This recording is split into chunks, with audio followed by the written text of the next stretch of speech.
बड़ी खबर है, उत्तराखंड लोकसभा चुनाव 2019 को लेकर है। दिल्ली में कांग्रेस की केंद्रीय चुनाव समिति की बैठक खत्म हुई। उत्तराखंड में 2 सीटों पर उम्मीदवार तय, ये हमारे सूत्र हमें बता रहे हैं। पौड़ी से मनीष खंडूड़ी और अल्मोड़ा से प्रदीप टम्टा के नाम फाइनल कर दिए गए हैं केंद्रीय चुनाव समिति की बैठक में कांग्रेस की, ये हमारे सूत्र हमें बता रहे हैं। और आज शाम तक दोनों नामों का ऐलान हो सकता है। टिहरी, नैनीताल, हरिद्वार पर अभी भी पेच फंसा हुआ है। हमारे संवाददाता दीपांकर भट्ट इस वक्त हमारे साथ जुड़े हुए हैं। दीपांकर, और क्या जानकारी मिल रही है आपको?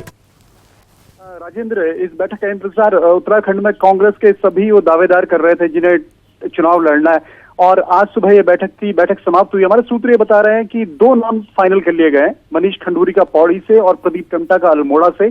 बाकी जो 3 सीटें हरिद्वार, नैनीताल और टिहरी, इन पर पेच फंसा हुआ है। दरअसल मसला यह है, खबर जो हमारे पास है सूत्रों के हवाले से, कि हरीश रावत चाहते हैं कि वो नैनीताल से चुनाव लड़े। तो इस सूरत में हरिद्वार से कौन लड़ेगा, वहां पर कैंडिडेट का पेच फंस रहा है दोनों सीटों पर।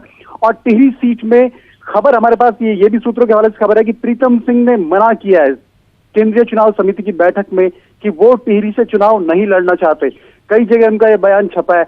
ऐसी सूरत में अगर प्रीतम सिंह टिहरी से नहीं लड़ेंगे तो कौन उम्मीदवार होगा, इसलिए इन 3 सीटों पर अभी वेट एंड वॉच की स्थिति रहेगी। पर 2 सीटों पर उम्मीदवारों के नाम सूत्रों के हवाले से तय हो चुके हैं, जिनकी घोषणा कांग्रेस आज शाम में कर सकती है।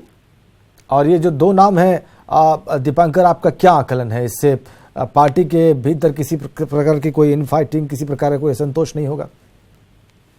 मनीष खंडूड़ी जिस तरीके से पिछले कुछ दिनों से चर्चाओं में ये नाम है, कांग्रेस में राहुल गांधी ने खुद परेड ग्राउंड में आके उन्हें शामिल किया। भुवनचंद खंडूड़ी जो बीजेपी के एक बड़े लीडर रहे, उनके बेटे हैं। तो ऐसे में कांग्रेस कैसे इस नाम को भुनाएगी, ये एक बड़ी चुनौती होगी। कार्यकर्ताओं को से किस तरीके से बातचीत करेगी, कार्यकर्ताओं के सामने इस नाम को किस तरीके से पेश करेगी, ये एक देखना होगा पौड़ी सीट पर। और रही अल्मोड़ा सीट की बात, तो प्रदीप टम्टा 2016 में यहाँ से राज्यसभा गए। 2022 तक का उनका कार्यकाल है। 3 साल का कार्यकाल उनके पास अभी राज्यसभा का है।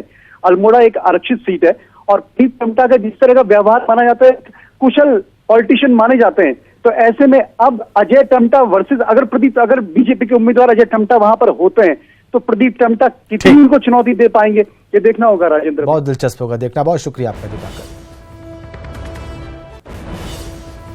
और गोवा के नए सीएम का ऐलान हुआ है। प्रमोद सावंत होंगे गोवा के नए मुख्यमंत्री। बीजेपी ने नए मुख्यमंत्री का ऐलान किया है। आज 3 बजे के बाद शपथ ग्रहण होगा।